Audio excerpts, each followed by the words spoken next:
Welcome, chosen ones. If you found your way to this message, it's not by accident. You didn't stumble here randomly, you were led, called, set apart. You're not like everyone else, and deep down, you've always known it. Maybe you've never been able to explain it, but your spirit has felt it, restless in crowds, uncomfortable in conformity, hungry for something beyond the surface. You were not made to fit in. You were made to stand out, to be awakened. That's why this video was meant for you. This message was written with your name etched into it. So, if you've ever wondered why your path has felt different, why your battles have been harder, and why your thoughts dive deeper than most, stay with me, because you're about to understand exactly why you were chosen. Let's begin by asking a question that may have haunted your thoughts in the quiet of the night. Are the feelings of isolation, confusion, and even sorrow that you've been experiencing really signs of depression?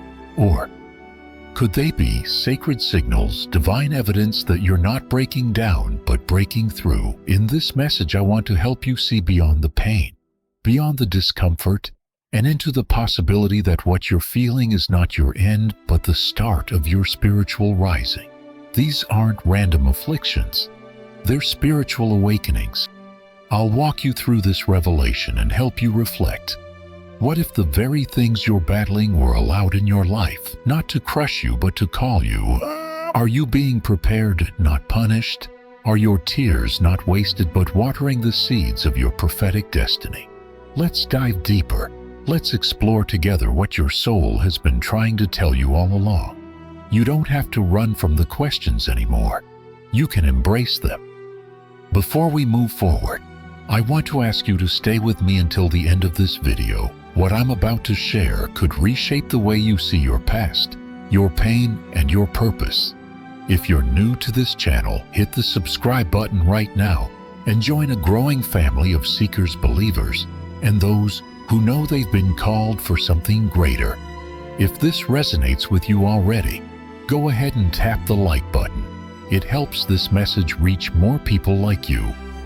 And I want you to comment below with the number 777, our sign that you are stepping into divine completeness and spiritual alignment. We are about to begin your journey now. Let's unlock what heaven has been trying to whisper to your heart. Right now, we're about to step into a powerful discovery, 5 divine signs that what you're experiencing isn't depression, defeat, or disconnection. No, it's something deeper. It's a spiritual awakening. These signs are not random patterns or passing emotions. They are markers of a calling that has been placed on your life since before you were born.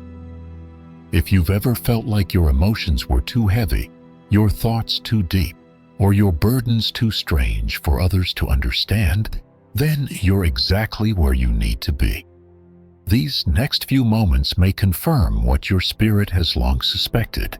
You were never meant to be ordinary. You were meant to be set apart, guided by a vision that others can't always see. Let's walk through each sign with open hearts and open minds. Let's uncover the truth behind your pain and the purpose buried within it. Now we begin with the first sign. It often appears long before you have language for it. It doesn't announce itself loudly, but it leaves a quiet, unshakable imprint on your everyday life. You've likely felt it for years, a lingering sense that you don't belong, not in a dramatic way, not because of pride or rebellion, but because something in you feels fundamentally out of sync with the world around you. While others move with ease through surface-level conversations, you're burdened by the weight of unseen things. While many are content to blend in, you've always felt an invisible pull that kept you set apart. This is the first sign you feel like you don't belong to this world. And that feeling is not a flaw. It is a calling in disguise. This inner distance often starts subtly. You walk into social settings and feel like you're watching from behind a window. You hear people laugh, share, engage, and yet something in you remains untouched. It's not that you don't want to connect. You just can't seem to do it on a superficial level. Small talk feels exhausting. Pretense feels heavy, and when the noise dies down, When the world quiets for a moment, what you really crave isn't attention, it's authenticity. You want to be where truth lives, even if it's uncomfortable. You want to be where purpose breathes, even if it's lonely. This detachment isn't always understood. You might have been called too intense, too different, or too serious. But what others call detachment, God calls distinction. What the crowd labels as isolation, heaven defines as consecration. You weren't made to blend in. You were designed to carry light into places that have grown used to shadows. And to do that, your spirit needed to be tuned to a different frequency. So when you feel like an outsider, don't internalize it as rejection. Receive it as realignment. Being marked like this means that your heart doesn't settle for what is convenient. You hunger for what is true. You long for the deeper currents underneath life's surface. Even as a child, maybe you asked questions that unsettled adults. Maybe you noticed what others ignored. Maybe you cried at things others laughed at. That sensitivity wasn't a mistake. It was the soil where discernment began to grow. The truth is, those who are called to higher assignments often start by feeling like misfits. Before you can lead anyone out, you have to first feel the discomfort of being it. And this sense of spiritual misplacement can create seasons of silence. It can feel like wandering, like exile, like being passed over. But this is where your faith begins to stretch. This is where your identity starts to form, not through applause, but through awareness. I remember walking through such seasons myself, seasons where I could mimic the world's rhythms, but never really move with them. I would attend the event, say the right things, smile when expected, and still go home with a quiet ache that asked, is this really all there is? Over time, I realized that ache was not confusion, it was invitation. An invitation to follow the deeper path. That deeper path often comes with loneliness, but it also comes with clarity. You start to see through illusions. You begin to recognize what's real and what's performance, and that recognition reshapes everything. You don't engage in relationships the same way. You don't chase success the same way. You begin to question what really matters. What once impressed you now just feels empty. What once tempted you now feels trivial. That's not disconnection. That's maturity. That's your soul awakening to the truth it was made to carry. And in that awakening, you start to understand your difference is your assignment. You were never meant to live by imitation. You were called to live by revelation. You see, God often sets apart those He wants to send. He removes you from the crowd so you can learn His voice. He places you in seasons of unfamiliarity so you stop leaning on the familiar. And while it may be uncomfortable, it is never without purpose. He doesn't isolate you to punish you. He separates you to prepare you. When you're called in this way, you start to walk with a different awareness. You notice the spiritual undercurrent in conversations. You sense when someone is carrying unseen pain. You feel the tension in rooms that appear calm. And while others ignore these things, you carry them not to be overwhelmed by them, but to be shaped through them. Because what you carry becomes what you offer, and what you discern becomes what you speak into. This is not emotional instability. It's spiritual sensitivity. Over time, this first sign begins to sharpen your vision.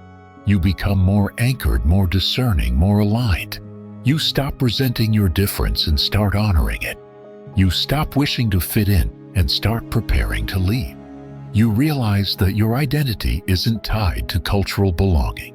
It's rooted in eternal purpose. The world may never understand your wiring, but heaven designed it exactly that way. Because when the moment comes for you to speak, to step forward, to pour out what's been placed in you, your voice will carry the authority of someone who has spent time in the silence, who has lived in the tension, who has been carved by separation for the sake of calling. So if you felt this weight, this knowing that you walk through life just a bit differently, Don't deny it. Don't downplay it.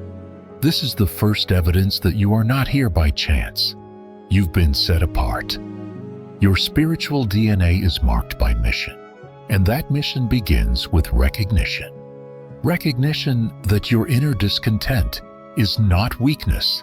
It is alignment. Recognition that your sense of being different is not rejection. It is design. You were not called to fit into the world's mold.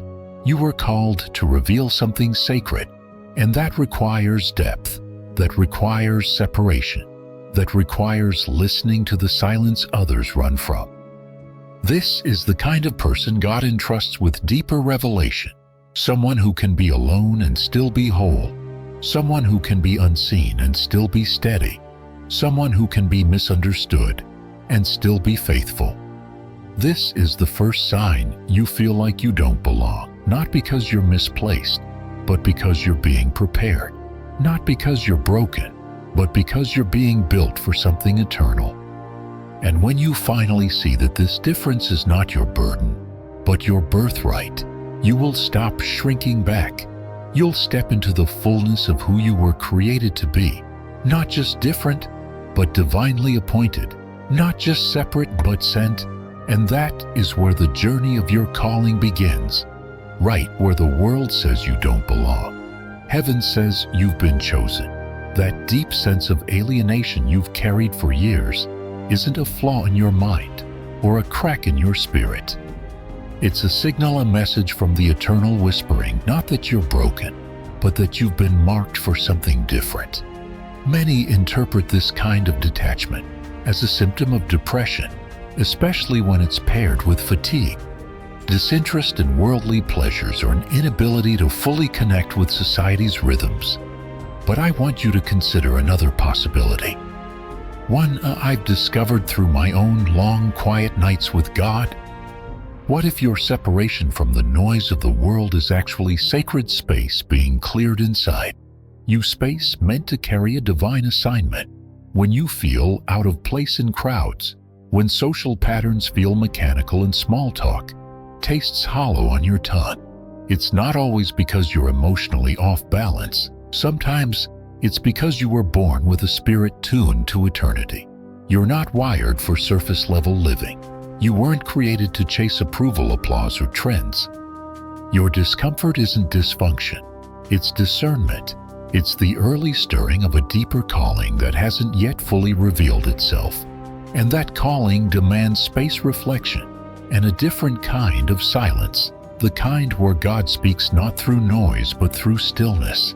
I know the ache. I've stood in rooms full of people and felt invisible, not because they didn't care, but because they couldn't understand the weight of what was stirring inside me.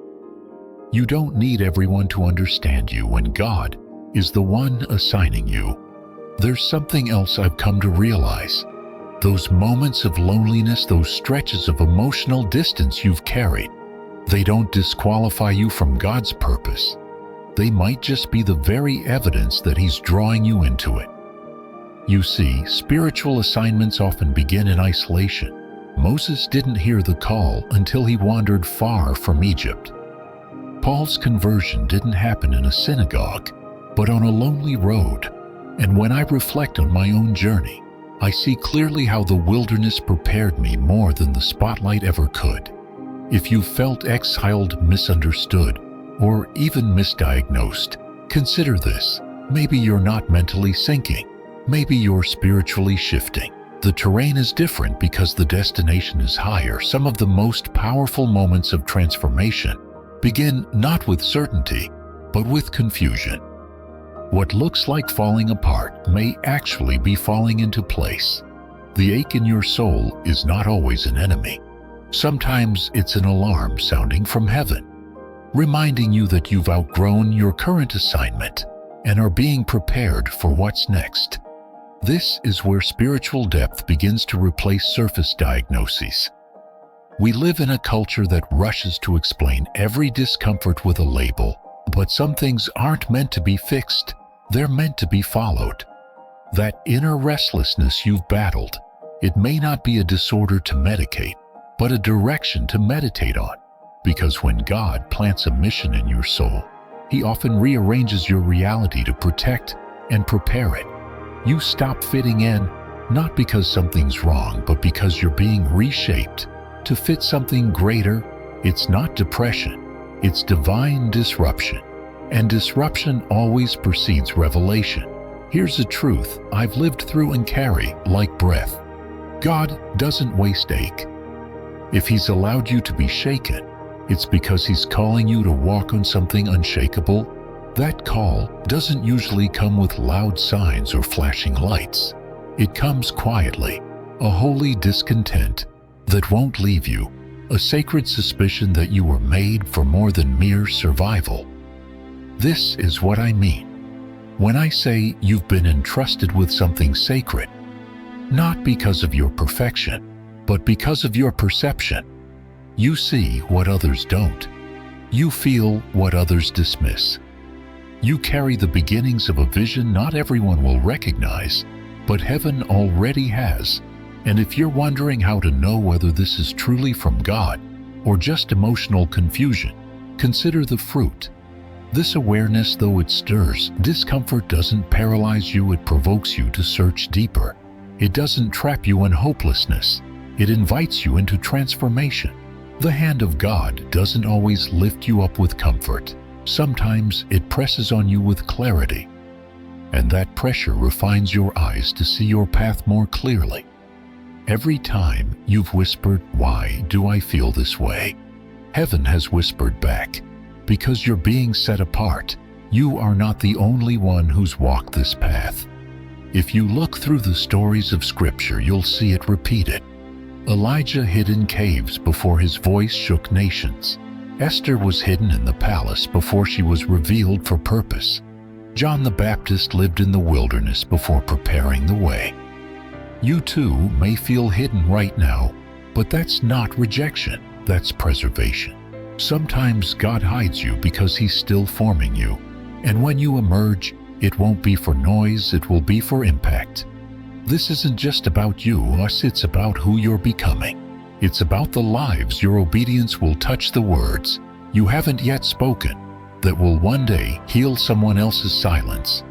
You weren't just chosen to survive pain, you were chosen to turn pain into prophecy. I've come to see that our greatest purpose often hides beneath our greatest confusion. When everything feels misaligned, that's often when God is doing His deepest alignment within. And when the time is right, what once felt like isolation will be seen for what it really was: consecration. You are not a mistake. You are a message. God didn't overlook you, He set you aside. The world calls it being distant. I call it being designated. And though the road has been hard, though the night has been long, your awakening is near. Not because you forced it, but because you've finally grown quiet enough to receive it. And that is the moment. Heaven waits for the moment. Your identity shifts from being a seeker of signs to being a sign yourself. You won't need to explain yourself anymore. You won't need to try to prove that you're enough. When your life begins to reflect the clarity of your calling, people won't ask who you are. They'll feel who you've become. Because when heaven has marked you, you won't need validation. You'll walk in revelation. You'll no longer wonder if your uniqueness is a curse. You'll begin to see it as your calling card. You weren't created to conform. You were called to create change. And the loneliness you've carried was never a sign of disconnection. It was a sign of direction. So next time you feel that ache rise again, next time the emptiness knocks on your heart, don't run from it. Ask it what it came to teach you. Let it remind you of the call. Let it bring you back to this truth. You are not lost. You are hidden, not forgotten. You are reserved, not rejected. And when the time comes, your purpose will find its place. The world may still not recognize it, but God always has. And when He reveals what He has been building within you all along, you'll realize that every moment of silent separation and searching was sacred. You're not behind, you're in process, and that process is divine. Walk forward not in fear, but in faith. Your assignment isn't just waiting for you. It's being drawn to the version of you that is finally ready to say yes. Heaven isn't looking for perfect vessels, just yielded ones, just hearts that are willing. And if that's you, your next chapter begins here, not in explanation, but in embrace. Embrace the mystery. Embrace the mission. Embrace the you that heaven has been preparing all along. Now we turn to the second sign, and this one leaves marks not just on your story, but deep within your soul. If the first sign is about spiritual dislocation, the second is about spiritual weight. This isn't a gentle nudge or quiet stirring. It's the fire, it's the storm. It's the undeniable reality that your life has not been easy. You've faced trials that don't line up with what others around you have had to endure. From betrayal to heartbreak, from loss to deep confusion, you've known pain by name. You've walked roads you didn't choose, cried tears no one saw, and carried burdens that seemed too heavy for your frame. And maybe you've asked the question I once asked in my darkest hour: why does it seem like my path is paved with hardship while others walk with ease? That question is not just valid, it's sacred. Pain forces you to look deeper beyond explanations, beyond what the world says is fair. When everything around you breaks, you're left holding only what's eternal. That's where true faith is born, not in the comfort of certainty, but in the chaos of surrender. Through my own journey, I've learned that God often prepares His messengers in the furnace, not the feast. The weight you carry is not punishment, it is process. What looks like suffering from the outside is actually shaping something holy on the inside. The breaking was never meant to destroy you. It was meant to build within you a capacity to carry something greater than comfort, glory. That's why you've endured what you did, not because you were forgotten, but because you were chosen to be strengthened, chosen to be trusted, chosen to be sent into places others couldn't handle because they hadn't walked through what you survived. Spiritual assignments require spiritual stamina, and trials are heaven's way of training that strength.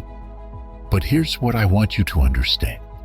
With clarity, your pain does not disqualify you, it qualifies you. The world may look at your past and see failure, instability, or weakness, but heaven sees foundation. Every heartbreak became a brick, every sleepless night a mortar, every loss a lesson that carved your heart deeper for compassion. You are not a victim of your history. You are a vessel shaped by it. I've come to believe that trials aren't interruptions to purpose. They are the womb in which purpose is formed. No prophet walks an untouched path.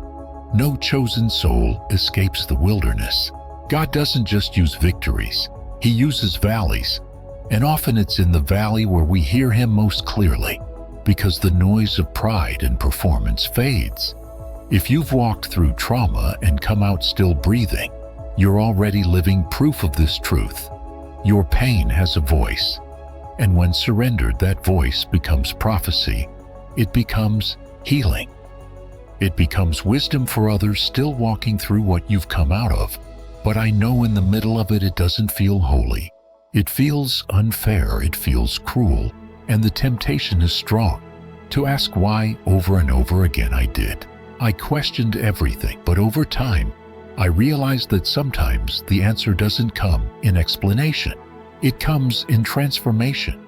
You begin to notice that the very pain which once broke you has become the reason you can speak with depth. You can stand with empathy. You can lead with truth. Trials have a way of stripping away illusions and forcing you to depend on something unshakable. They remove the scaffolding of self-reliance and expose what's real, what's lasting.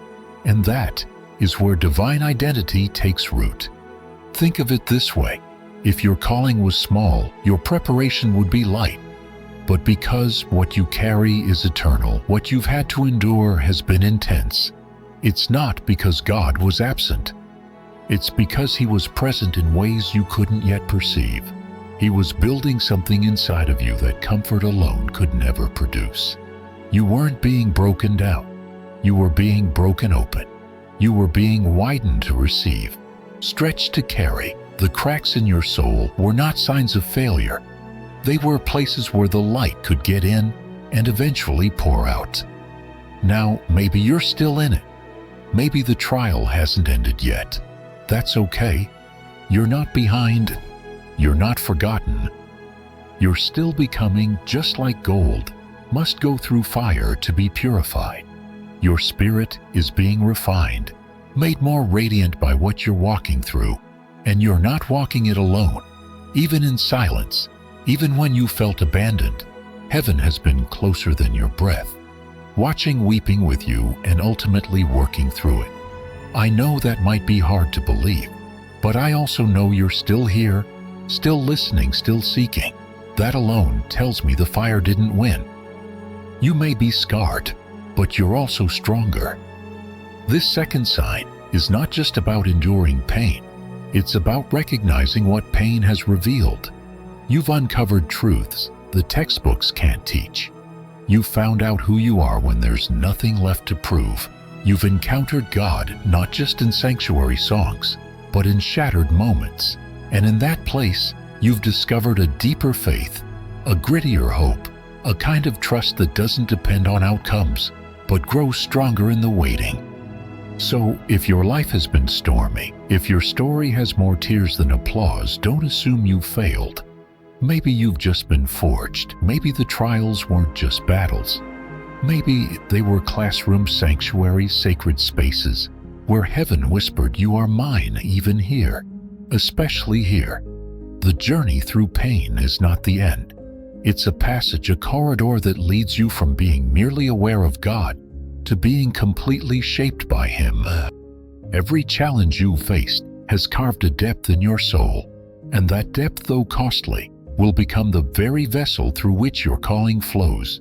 You didn't survive by accident. You were preserved on purpose. This is the second sign. Your trials are not trivial. They are trusted spaces of preparation. If your life has felt like one long fight, understand this.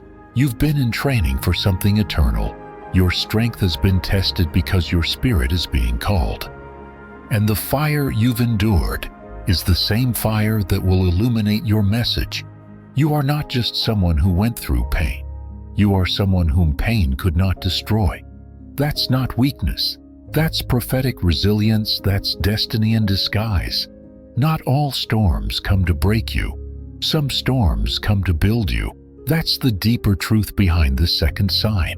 The trials that have filled your path, the ones that left you questioning everything, those weren't sent to crush you. They were sent to carve something eternal within you. Every tear, every night of silence, every prayer that felt unanswered wasn't wasted. Those moments were tools in the hand of a wise and loving Creator.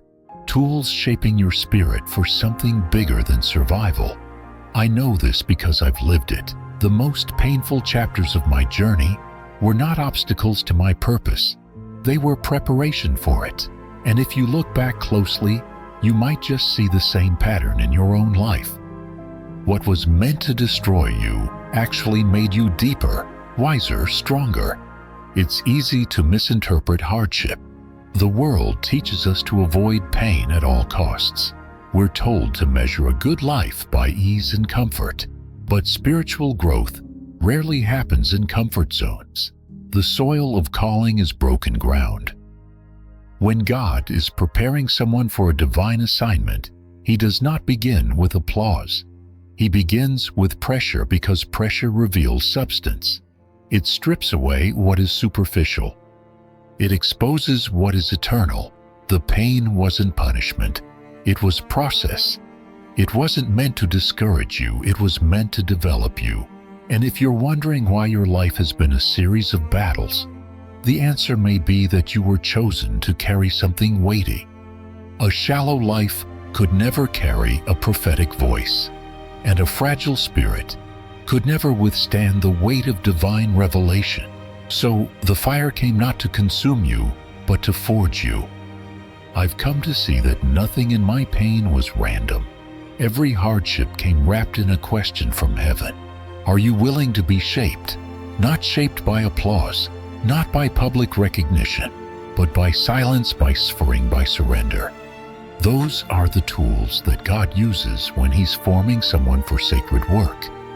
You weren't called to blend in. You weren't chosen to echo what others are already saying. You've been called to speak from the depths.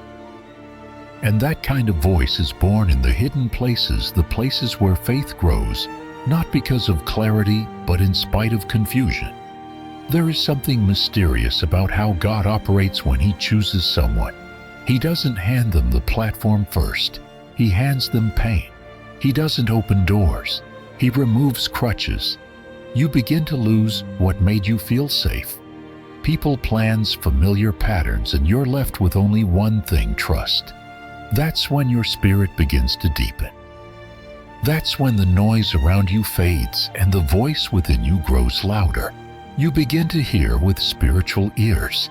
You begin to see through spiritual lenses. And most of all, you begin to recognize that your trials were never just about you. They were about what God was building through you. I believe this with all my heart. Trials are divine appointments. They are where theory becomes testimony, where knowledge becomes revelation. And no one who has been called to something sacred escapes this classroom. Your bruises are not proof of failure. They are proof that heaven saw something in you worth developing. Think about the heroes of Scripture. None were spared. The wilderness. Moses was exiled before he became a liberator. Joseph was imprisoned before he became a ruler. David was hunted before he ever wore the crown. And Jesus Himself walked through suffering to redeem the world. If your path has been steep, it's not because you are unworthy. It's because the oil you carry is priceless. But there's something else that trials do. They train your eyes to see differently. When you've walked through pain, you don't just carry wisdom. You carry compassion. You start to notice the suffering in others. You feel the pain in a room before it's spoken aloud. And that ability doesn't come from study. It comes from surviving. It comes from being crushed and choosing to get back up with grace instead of bitterness. That kind of spiritual sensitivity is what makes a prophet, not just the ability to speak, but the courage to feel, to discern, to speak life into places where others have given up. And the transformation is ongoing. Every trial is both a test and a tool. You are being taught how to recognize God in the fire, not just in the miracle. You're learning to walk through storms with authority, not fear. And most importantly, you're learning that obedience doesn't always bring immediate reward. Sometimes it brings more questions. But over time, those questions become a deeper kind of faith. Not the faith that demands answers, but the faith that moves forward without them. When I look back on the places where I almost gave up, I don't just see pain. I see turning points. I see altars where my ego died and my soul awakened. I see moments when I was emptied, so I could be filled with something eternal. And I want you to understand, those moments weren't signs that God had abandoned me. They were signs that He was near, closer than ever, working not around me but within me. And I believe He's doing the same in you. The second sign may come through struggle, but it leaves strength in its wake. Not the kind of strength the world brags about, a quieter, more unshakable strength. The kind that doesn't need to prove itself, the kind that doesn't collapse when storms come again, because it knows the storm is not the enemy. It's the messenger. It brings the very winds that shape your wings. It carries the very rain that softens your soul. It tests the structure of your trust and anchors you in what can't be shaken. So, if you're walking through hardship right now, hold on. Don't rush the process. Don't despise the fire. Something holy is being formed inside you. Something powerful, something prophetic. You are not being destroyed. You are being defined. God is not punishing you. He is preparing you. And when the time comes, you won't just carry your testimony. You'll carry His truth. You'll stand in rooms where your pain once silenced you, and you'll speak with a voice refined by the very flames that once tried to consume you. This is the paradox of the prophetic path. The pain you thought would end, you becomes the very foundation that sends you. You were not called to be untouched. You were called to be transformed. And every scar, every silent night, every surrendered tear has been shaping you for the mission ahead. Heaven trusted you with trial because heaven intends to trust you with truth. That's the weight of the calling. That's the cost of the mantle, and that is why, though it hurt, you kept going, not just because of who you are, but because of who you're becoming. Following the path of pressure and preparation, we now uncover the third sign, one that doesn't strike like thunder but hums quietly beneath the surface. If the second sign forges your spirit through trials, the third awakens your spiritual senses. This one isn't loud, but it is unmistakable to those who've lived with it. You carry an unusually strong intuition. It's not imagination. It's not coincidence. It's a sacred sensitivity that reaches beyond what eyes can see or ears can hear. You feel things others overlook. You discern motives before words are even spoken. You can sense shifts in energy, catch truths buried in silence, and navigate human behavior, like your spirit has read the script before the scene even unfolds. This gift, if misunderstood, can feel like a curse. You might have spent years thinking you were just too sensitive. Maybe people told you to toughen up, to stop overanalyzing. But what they couldn't understand was that your intuition wasn't just emotion. It was revelation. It was a spiritual radar calibrated by heaven. And the reason it often feels like a burden is because you've been given the ability to feel beneath the surface. When someone walks in the room, you're not just picking up on their words. You're feeling their history, their heartbreak, their hidden fears. That's not weakness, that's discernment. And it's one of the clearest signs that you've been chosen to carry something beyond the natural. I know this firsthand. There were times when I couldn't explain why certain people made me uneasy, or why I felt drawn to someone others ignored. Over time, I realized it wasn't about logic. It was about alignment. My spirit was tuned to signals the world couldn't see. And when I stopped trying to suppress that gift, I began to see how it was preparing me for a greater purpose. The prophetic call doesn't start on platforms. It starts in perception. God begins by giving you insight, not just into situations but into souls. Because how can you speak to hearts if you haven't learned to hear them? Intuition, when surrendered to God, becomes more than instinct. It becomes insight. You don't just react. You respond with clarity, with spiritual accuracy. And that's what makes this gift so vital to your mission. It allows you to navigate not just decisions, but people, environments, and seasons. It sharpens your judgment and protects your purpose. It's what enables you to walk away from opportunities that don't carry peace, to stay rooted when everything around you demands panic, to identify deception before it reaches your doorstep. And that's not just emotional intelligence, that's spiritual discernment, a mark of someone being trained to carry truth. But this gift isn't just for self-preservation. It's also a tool for service. When you carry a strong intuition, you become a mirror for others. You reflect back to them things they haven't yet faced in themselves. Your words penetrate beyond politeness. Your presence stirs something deeper. People often tell you you're easy to talk to, but what they really mean is they feel seen, truly seen. That's because you don't just hear their story. You hear the ache underneath it. You read the pauses, not just the sentences. You sense the struggle behind the smile, and though it can be exhausting to carry so much awareness, it's also holy. You were given this depth not to drown in it, but to draw others out. This isn't about being psychic or mystical. This is about being spiritually aligned. There's a reason Jesus wept at Lazarus' tomb before the miracle. He felt the weight of grief around him.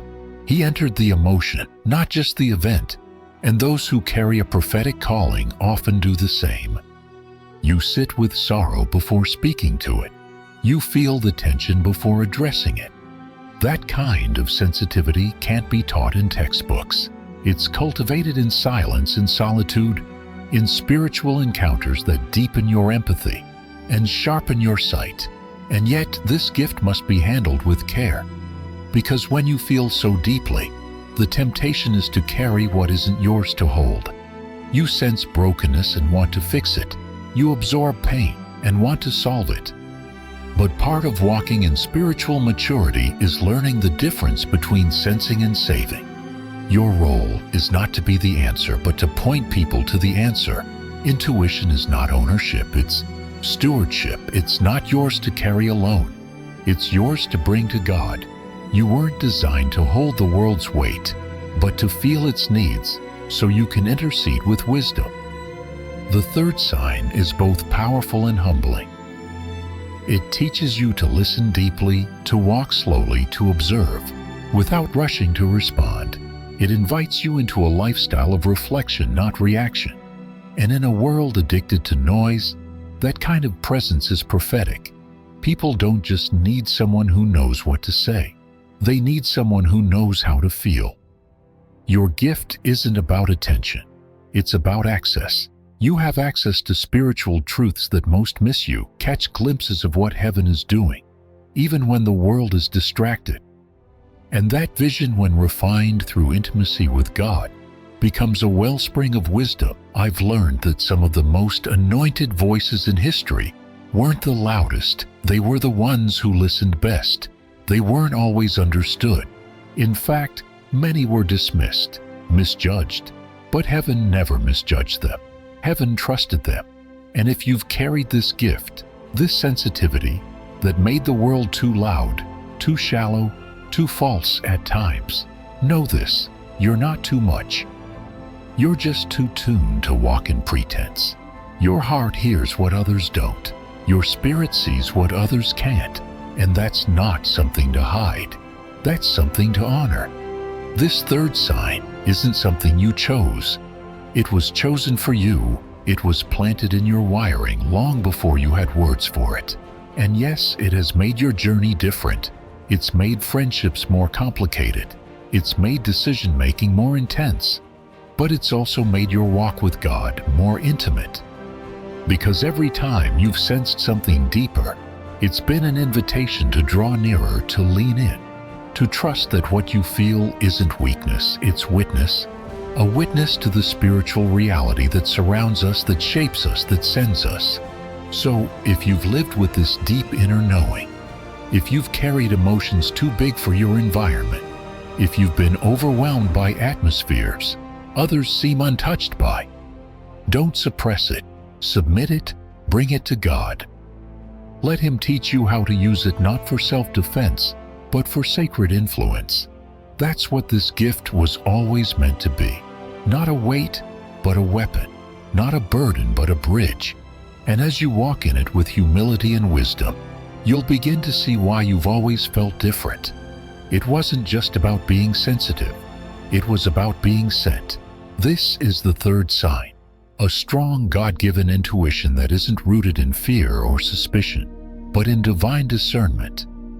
You were made to see deeper, to feel deeper, and to speak from that depth with clarity and compassion. And when this gift is nurtured in the presence of God, it becomes one of the most powerful tools in your calling, not just to see the world differently, but to help transform it.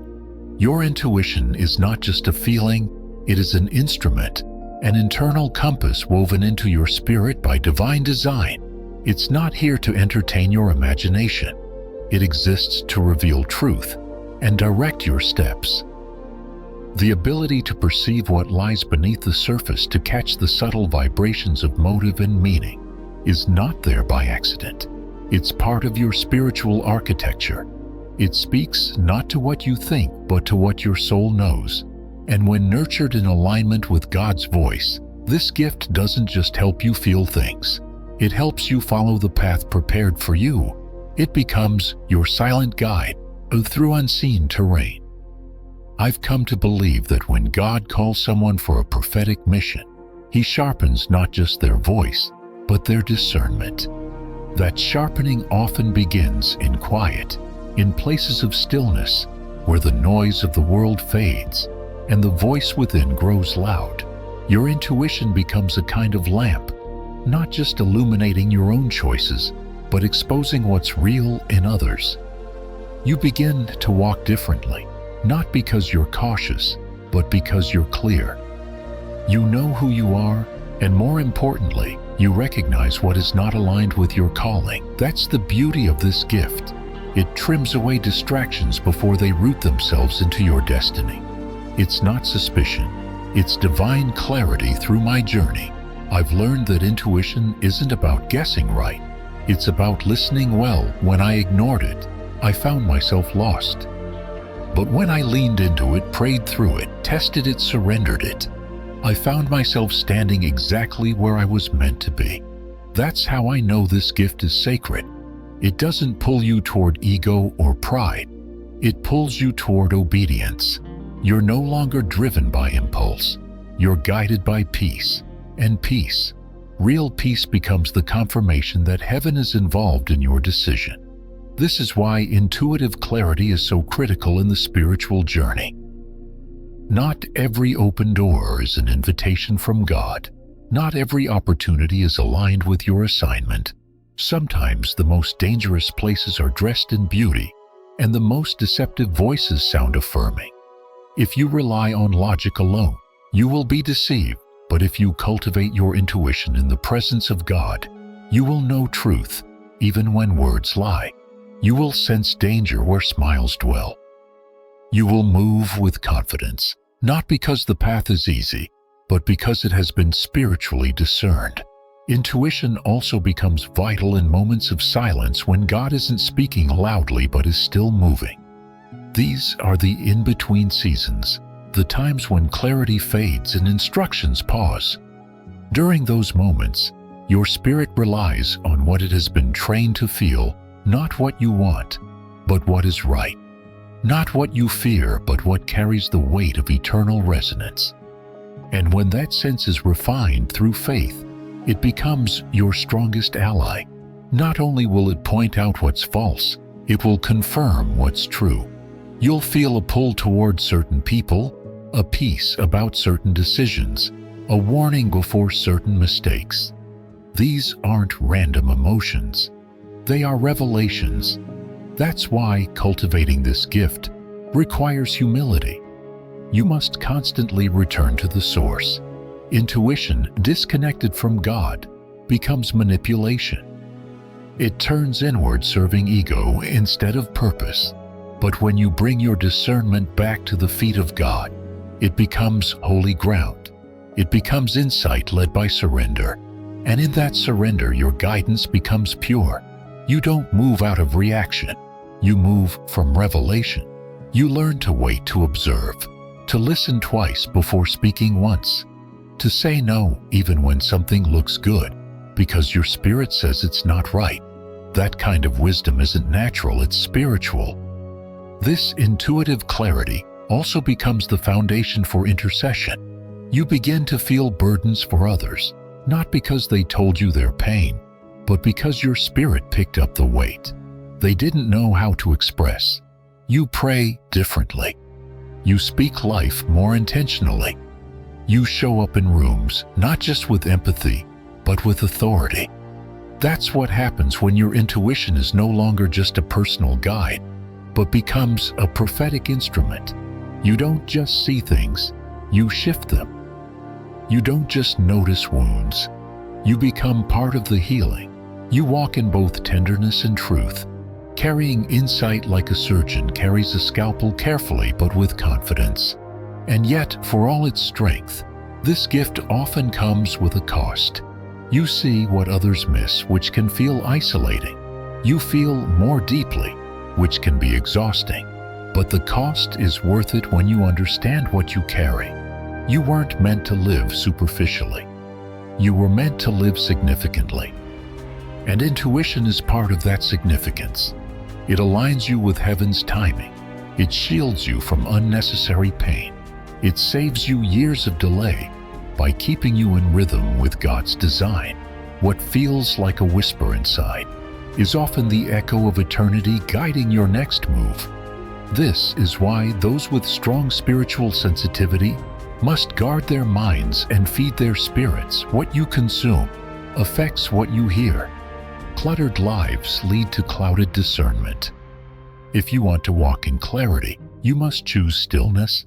You must build room for silence, not absence, but awareness. That's where your gift sharpens. That's where God trains your instincts to respond, not to pressure but to presence. When others chase the next move, you'll be grounded in the next step. And that step will be sure, not because it's easy, but because it's ordained. So, when you wonder why you feel what you feel, why you know things before they unfold, why your spirit tightens around certain people or places, don't dismiss it. Discern it. Pray through it. Ask for wisdom. And above all, stay surrendered. The purpose of your intuition isn't to make you superior. It's to make you faithful. You are being guided through layers of reality the world doesn't even acknowledge. And with that guidance comes great responsibility. This is the sacred truth I've come to carry. Intuition is not just the voice of your soul, it's often the voice of God, speaking in a language too deep for words. And when you learn to listen, really listen, you stop chasing answers and start living in alignment. You stop fearing uncertainty and start trusting the unseen hand that has never once failed to lead. So take this gift seriously. It was given to you not to confuse you, but to confirm you. You were created to move differently, to sense deeper, to walk paths others don't even notice. And in doing so, you will discover not only where you're going, but who you truly are. Intuition doesn't just reveal the world around you, it reveals the world within you. And when that inner world is aligned with God, nothing around you can shake what's been made clear in you. This is what it means to be guided by truth. This is what it means to carry a prophetic spirit. And this, above all, is how the journey begins, not with answers shouted, but with direction whispered. Now, we arrive at the fourth sign, one that doesn't shout in the open, but moves like a whisper from eternity. If your spirit has ever paused at a repeated number, if your soul has ever stirred from a dream that felt more real than waking life, you've already brushed up against this mystery. These are not random moments or psychological quirks. They are spiritual indicators, divine nudges, patterns and signals layered into the rhythm of your life to awaken your awareness and guide your steps. The universe isn't silent. It speaks constantly. The question is not whether God is speaking. It's whether you've trained your spirit to listen. I've walked this path long enough to know that when something repeats, when a number shows up again and again, when you dream the same image across several nights, when a stranger speaks a word that echoes your private prayers, there's more than coincidence at work. That's alignment. That's divine pattern. And while the world may dismiss it as chance, those who walk close to God know better.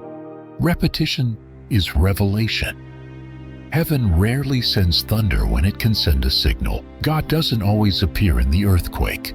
Often, He comes in patterns, gentle, persistent confirmations that bypass intellect and land directly in the soul. One of the earliest signs I received came not through voices but through symbols. The same number would meet me on clocks, receipts, billboards, until I finally stopped brushing it off.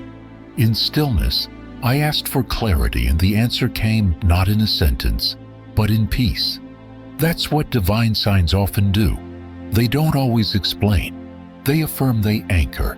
They gently direct you without forcing. And when you start to recognize them, life becomes more than motion. It becomes meaning. You begin to live with eyes open, not just to people and places, but to what God is doing between the moments. But here's where we must be careful. Not every repeated pattern is from heaven. The key is spiritual discernment. When you notice a sign, don't just record it. Pray through it. Ask for clarity, not control. The enemy knows how to mimic light, so not every symbol is divine. But when a sign brings peace, when it points you back to God, when it affirms your purpose and clarifies your next step, that's when you know the hand behind it is holy. This is the sacred tension of the fourth sign you're learning, not just to see but to interpret. And that interpretation only becomes clear in intimacy with the one who sends the signs. Dreams, too, are part of this language. Not all dreams are messages, but some are, and when they are, you know it. You wake up with fire in your bones. You remember details as if they were history, not imagination. God has always used dreams to speak. Joseph, Daniel, even Pharaoh received warnings and instructions while asleep. Why? Because in dreams, the noise of our conscious mind is silenced and the spirit can speak clearly. If you've been having vivid dreams that seem to carry meaning, don't dismiss them. Write them down, sit with them, pray over them. Sometimes the insight won't come immediately, but over time the pieces will align, and when they do, you'll see that the dream was not a diversion, it was a direction. This sign also includes divine appointments, those meetings you never planned, conversations you never expected, yet somehow they speak directly to what you've been praying about.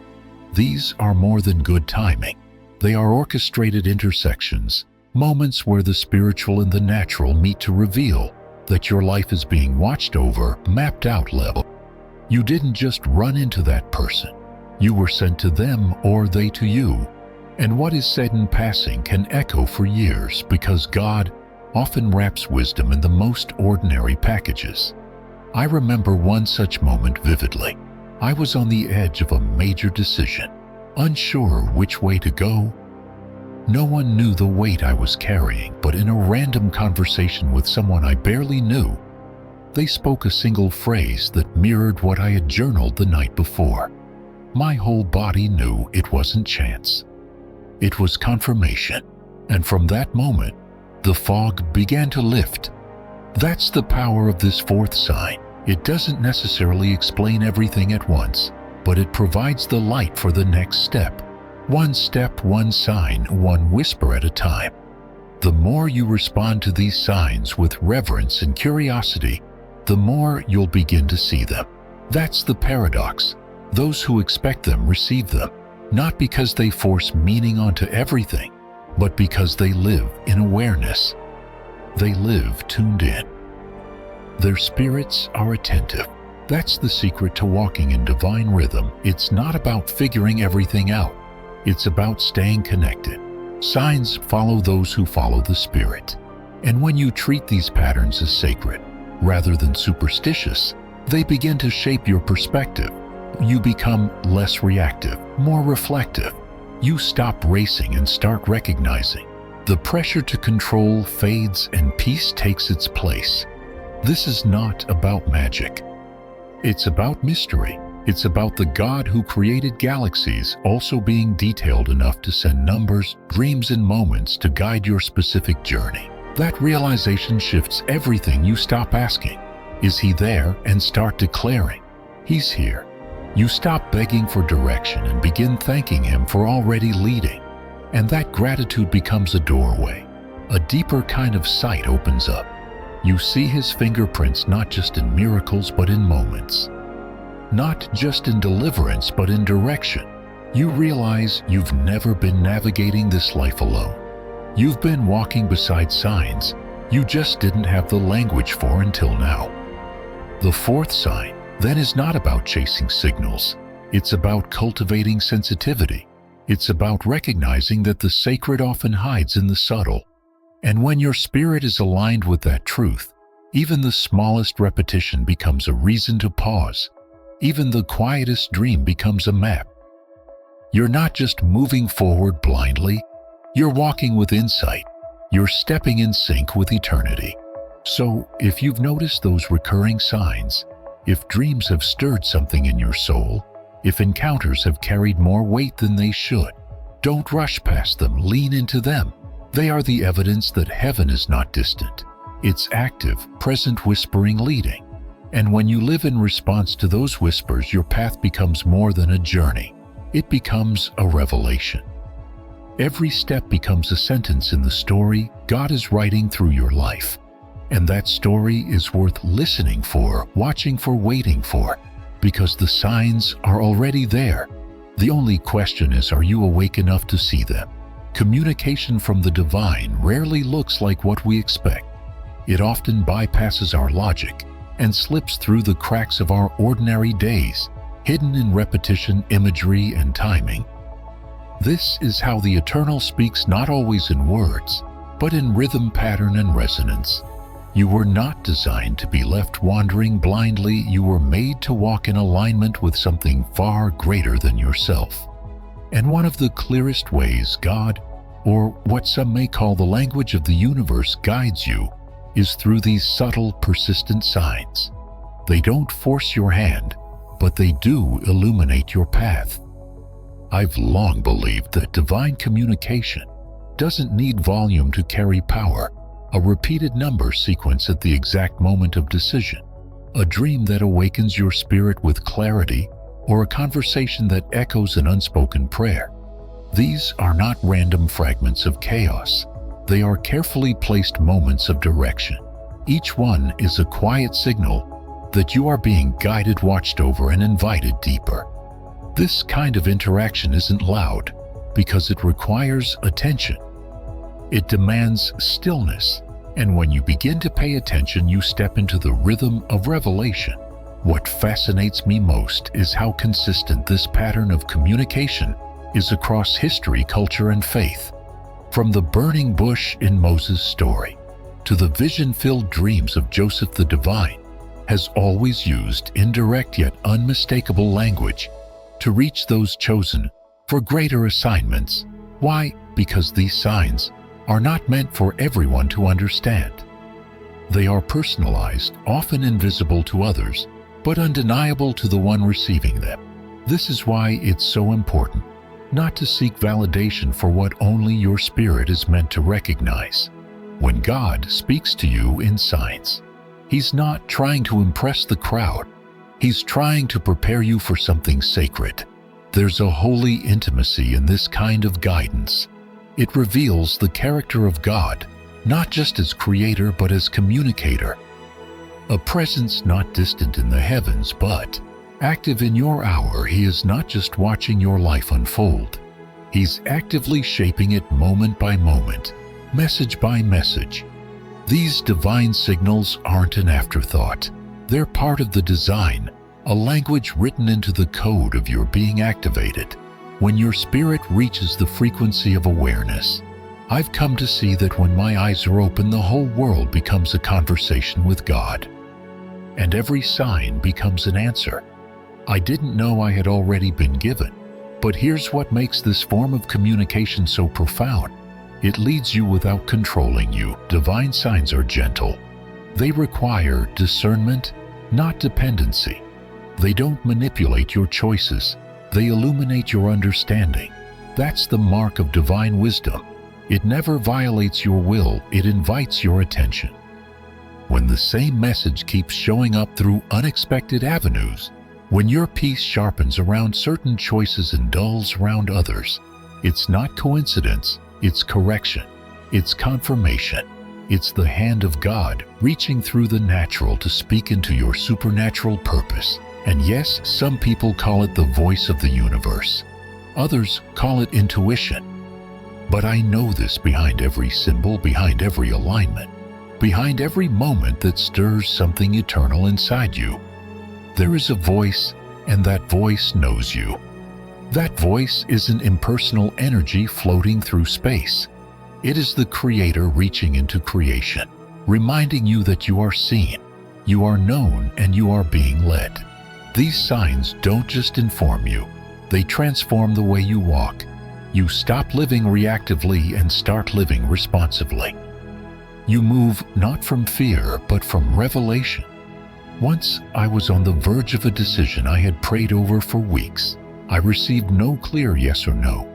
But then came the symbols quiet, repeated, undeniable.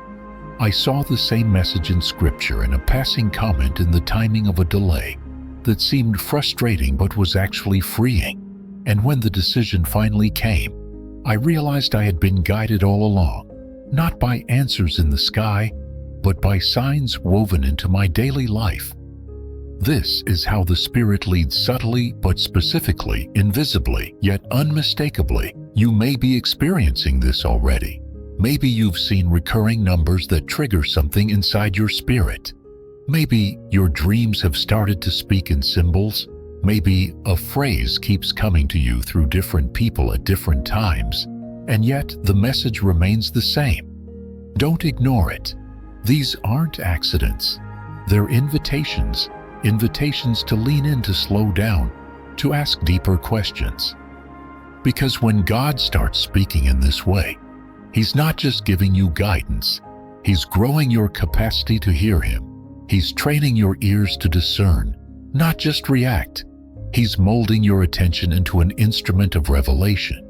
And what's more, these signs often come in moments when we feel most abandoned. That's no accident either. The signs show up when your soul is quiet enough to notice them. In the silence after disappointment. In the space between what you prayed for and what has yet to arrive. It is in these thresholds that the divine voice speaks clearest, not always in words, but in patterns, presence, and peace. If you felt alone, but noticed the world begin to shimmer with strange significance, you're not imagining it, you're being spoken to. The question is whether you will listen beyond your fear and follow what your spirit already knows. The fourth sign teaches us that communication with God is not reserved for the prophets of old. It's available to those who pay attention, to those who dare to believe that the God who parted seas and sent angels still whispers today. And He does, through patterns, numbers, dream symbols, appointments, and peace. These are not vague ideas. They are spiritual tools. They guide you toward people you're meant to meet, paths you're meant to walk, and purposes you're meant to fulfill. So, if you've noticed these signs, if something inside you stirs with recognition when they appear, don't dismiss them. Treat them as sacred. Write them down, pray through them, ask for understanding. Don't force meaning, but do remain open, and always bring what you perceive back to the presence of God. Because when He speaks, even subtly, there will always be fruit. There will be alignment. There will be a steadying peace that lets you know you're being led, even if you don't have all the details. This then is not about superstition. It's about spiritual communication. It's about trusting that the God who breathed stars into place can also align signs across your life with perfect timing. You don't need to chase signs, but you do need to live aware of them. Because when you learn to walk in tune with divine language, life stops feeling random and starts becoming sacred.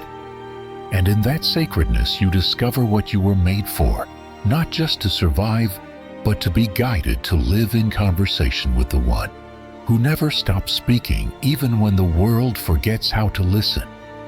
The fifth sign emerges not from the mind, but from the heart, through an undeniable urge to serve, to uplift, and to heal. It doesn't shout with ego or ambition. It whispers with purpose. You may have noticed it not through titles or stages, but in the quiet pull to reach out, to help, to speak truth into broken places. This is not just a personality trait. It is a spiritual imprint.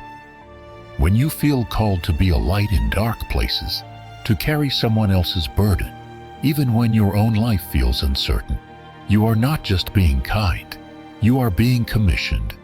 What makes this sign distinct is how deeply it refuses to fade. You can try to suppress it, ignore it, delay it, but it always returns, often stronger. The desire to make a difference, to see lives shift toward healing, to stand in the gap when others walk away. This is evidence that your calling is no longer about you. It's about who you're becoming for others.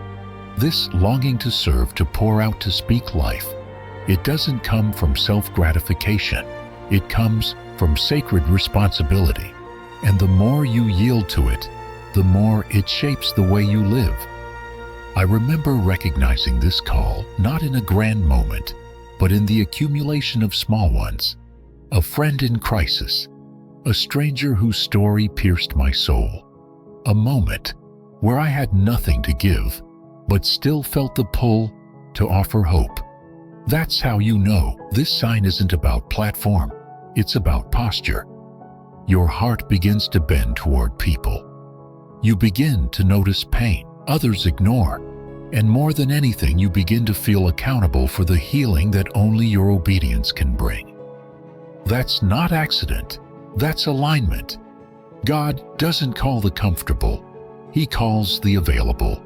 This sign is often misunderstood because it rarely begins with clarity.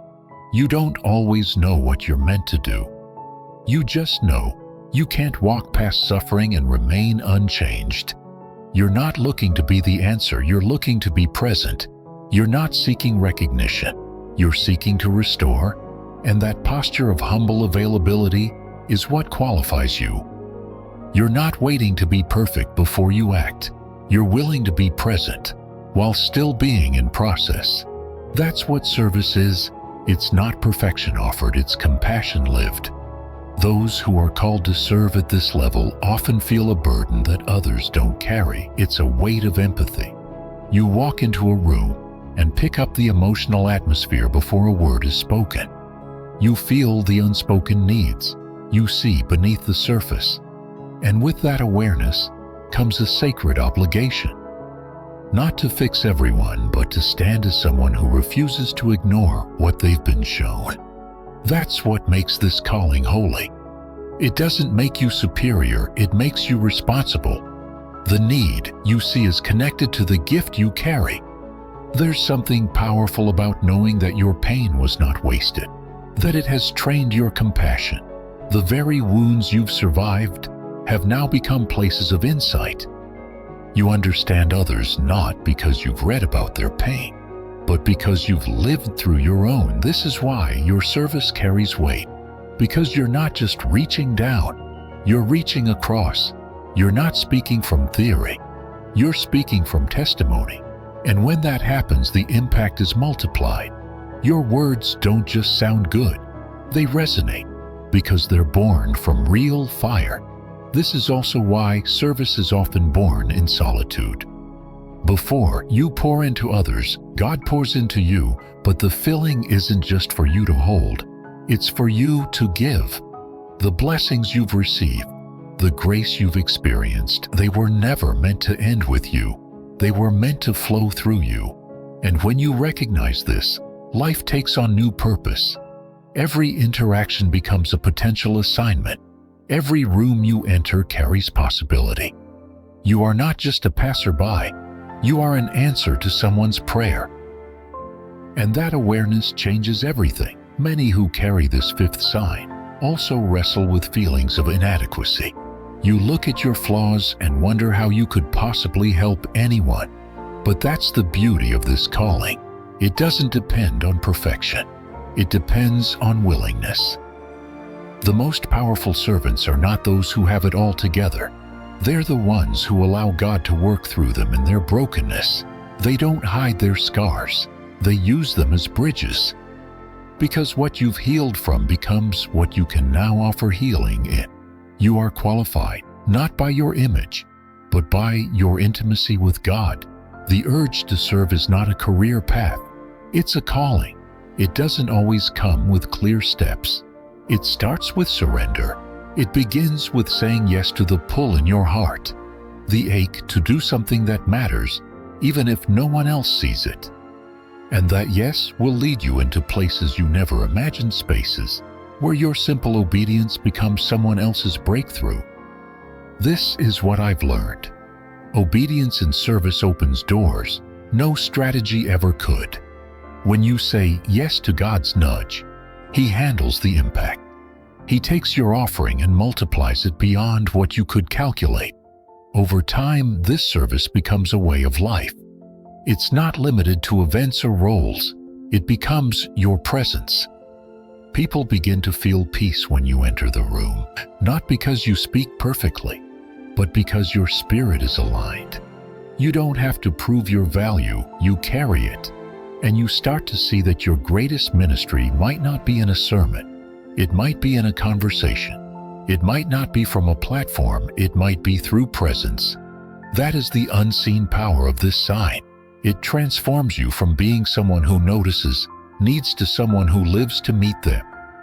And in all of this, you begin to experience what I believe is one of the deepest joys, knowing that your life matters beyond yourself, that your struggles, your growth, your transformation, none of it was in vain. It was all preparation for service. It was all leading to this divine exchange, where you stop asking, "What can I get?" and start asking, "What can I give?" And when that shift happens, you become dangerous in the best way. Because a person who serves with no agenda, who loves without limits, who sees through pain and still chooses to show up, that person changes the world. This fifth sign is the clearest indication that your life is not your own. You've been entrusted with something eternal, a fire that doesn't consume but compels, a love that doesn't flatter but heals, and a purpose that doesn't inflate the self, but expands the soul. You were called not just to shine, but to guide others to the source of the light, not just to speak, but to serve. And through that service, you become who you were always meant to be, not just chosen, but commissioned, not just gifted, but poured out. This is the beauty of the fifth sign. You don't just want to help, you have to. Because your spirit has already answered a deeper call. This persistent urge to serve, to lift others, to speak into the silence of someone's suffering. It is not random. It is not merely a product of personality or environment. It is a signal, a sacred confirmation that you were not only born to exist, but to carry out something eternal. When you sense that your life is meant for more than just your own comfort, when you feel a divine responsibility for change you haven't yet seen, that's not sentiment, that is calling. And calling is always rooted in being chosen. There are moments in life when you realize you are no longer simply reacting to the world around you. You are being moved by something deeper, something holy. You wake up with a heaviness you can't explain. You feel burdened not by your problems, but by the pain of others.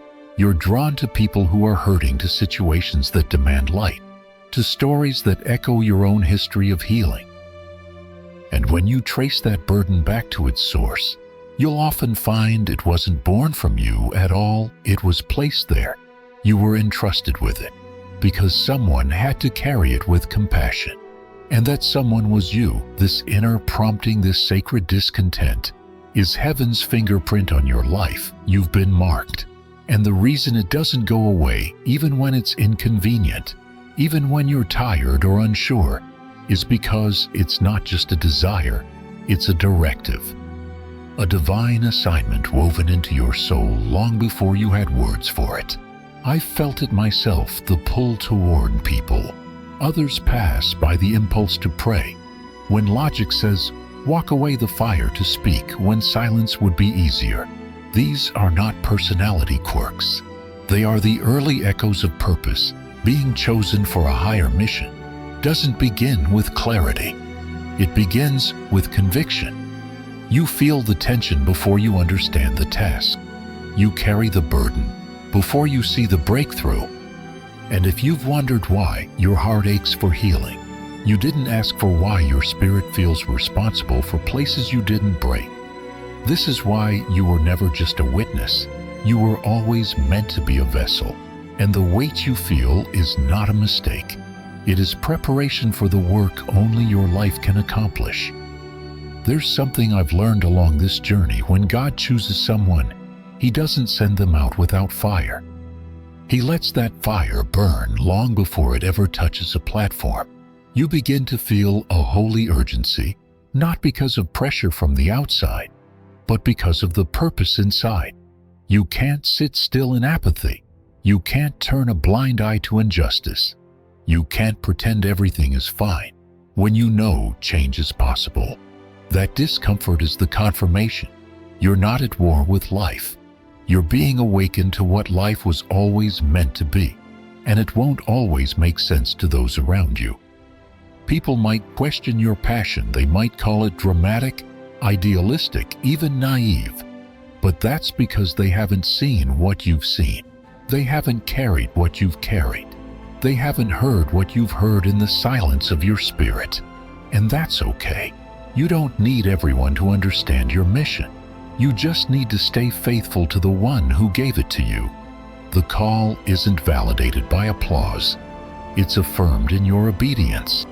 This sense of being chosen doesn't mean life will be easy. In fact, it usually means the opposite. The higher the mission, the deeper the refinement. You'll be stretched, tested, misunderstood, but you'll also be sustained. Because when the calling is real, so is the grace to fulfill it. You'll be given strength. You didn't know you had words.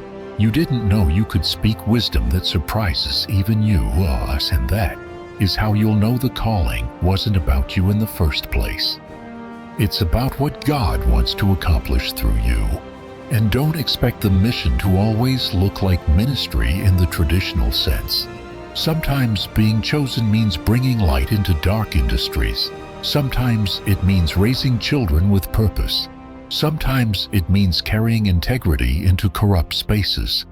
The mission may not look like what you imagine, but it will feel exactly like what you were born for. Because it is. God doesn't just call people to churches. He calls them to classrooms, to boardrooms, to courtrooms, to neighborhoods, to battlefields of injustice and hope. Your mission is not defined by your title. It's defined by your obedience. When you embrace that truth, everything begins to shift. Your priorities change. Your vision expands. You stop chasing validation and start living from conviction. You become less impressed by visibility and more committed to impact. And suddenly, life becomes about more than surviving. It becomes about sowing. Every conversation becomes a chance to plant truth. Every encounter becomes a chance to reflect love. Every moment becomes sacred because you know you're living on assignment. And through that obedience, you begin to experience fulfillment no accomplishment can offer. There's a joy that comes only from knowing you are where you're meant to be, doing what you were formed to do, becoming who heaven intended. It's not pride, it's peace. A settledness in your spirit that tells you I was made for this. And once you taste that kind of purpose, you can't go back to living small. You can't go back to pretending you don't see what you see or feel what you feel. The calling ruins comfort, but it awakens destiny. This is the unmistakable sign that you've been chosen to carry something eternal. The call to serve doesn't arise from ambition. It is born from revelation. You realize that your life is no longer about what you can accumulate, but what you can activate. You live to release healing, to offer light, to restore hope. And in doing so, you become a reflection of the very God who chose you, not because you were perfect, but because you were willing. So if you feel the pull, if the need stirs something fierce inside, you don't silence it, don't downplay it. That inner call is heaven's echo reaching through your daily life to say you were made for more, and not more in the way the world defines it, more in the way eternity measures it, more in love, more in courage, more in truth. You were not chosen to be famous. You were chosen to be faithful. And in your faithfulness, the mission will unfold step by step, moment by moment, until your life becomes the very message God intended to send into the world. There comes a moment after the searching, after the signs, after the deep realization that you were never ordinary, when your spirit grows still enough to respond. This is that moment. If you've made it this far, it's not by chance. You've been walking through words that your soul already knew were true. You've heard echoes of yourself in the message. You've felt the pull, the stirring, the confirmation, and now something within you is rising. Not emotion, but awareness. Awareness that the God who chose you is also the God who sends you, not just to observe, but to participate, not just to receive, but to release. This is where your next assignment begins, not in strategy, but in surrender. You see, everything we've talked about, all 5 signs has been pointing to this threshold, the space between revelation and response, between knowing and becoming. You've carried the weight, you've endured the fire. You've listened deeply, you've noticed the signs. You've served even when your own soul was still healing. And now, with all of that behind you, you're standing at the edge of something new. You don't need a blueprint. You don't need the full picture. You just need to say yes, because God doesn't give assignments to the most qualified. He gives them to those who are willing. Right now, in the quiet space of your heart, I want to invite you into something holy. Not hype, not performance, just stillness, intention, alignment. This is the part where your spirit speaks back to the one who has been whispering to you all along. This is the part where we lay down our questions, our fear, our hesitation, and ask for clarity, ask for commissioning, ask for His hand to move us not according to our timeline, but according to His design. There's no pressure here, only presence. There's no need to strive, only space to surrender. And when you open that space with honesty, heaven meets you there. You may not know what your next step looks like. You may still be carrying wounds. You may still be wondering if you're ready. But readiness isn't measured by certainty. It's measured by trust. It's the willingness to say, God, I may not see the full road ahead, but I trust that you do. Lead me, that's all He needs. A heart willing to go where He sends a life, open enough to be written into the bigger story. So, before we pray, ask yourself one question. Am I ready to be led? Not by my own ambition, not by the expectations of others, but by the still small voice that has never led me wrong. If the answer is yes, or even if your yes comes with trembling, then this prayer is for you. It's not just words. It's a doorway, a divine agreement between your surrender and His calling. Right here, right now, you are being invited into something greater. Not a dream built on pride, but a mission anchored in purpose. A divine assignment tailor-made for the shape of your story. In this sacred space, it's not about titles or timelines, it's about truth. And the truth is, God has always been preparing you for what comes next. Every valley, every burden, every moment you didn't understand, it was never wasted. It was working something in you, and now you're ready. Not because you've arrived, but because you're aligned. This is your moment to respond, to bow your heart and say, God, I am available, use me. And when that kind of surrender leaves your lips, heaven responds. So wherever you are right now, whether in your room, your car, your office, or standing alone in the quiet, you are not alone. You're standing on holy ground. Because when you align your spirit with God's direction, everything ordinary becomes sacred. This is your burning bush. This is your, here I am, Lord. And from here, your next mission begins. Now prepare your heart, because we're about to pray not out of obligation, but out of desire, not just to be comforted, but to be called. This prayer is your yes. You're commissioning your first step into the next chapter that heaven has written for you. And though you may not know all the details, you will walk in confidence because the one who writes your story never leaves a line unfinished. Let's go there now, together. Into the quiet where purpose is confirmed and destiny is awakened, where fear falls silent and trust begins to speak, where you say, not with trembling alone, but with faith rising, Lord, lead me into my next assignment. It's time. Your spirit knows it. Your story has prepared you for it. Now step into the stillness and let heaven speak. Now, as we bring this message to a close, I want to speak directly to your spirit, the part of you that stayed with me through every word, every truth, every sign. If you recognized yourself in any of what we shared today, take that as more than confirmation, receive it as commissioning.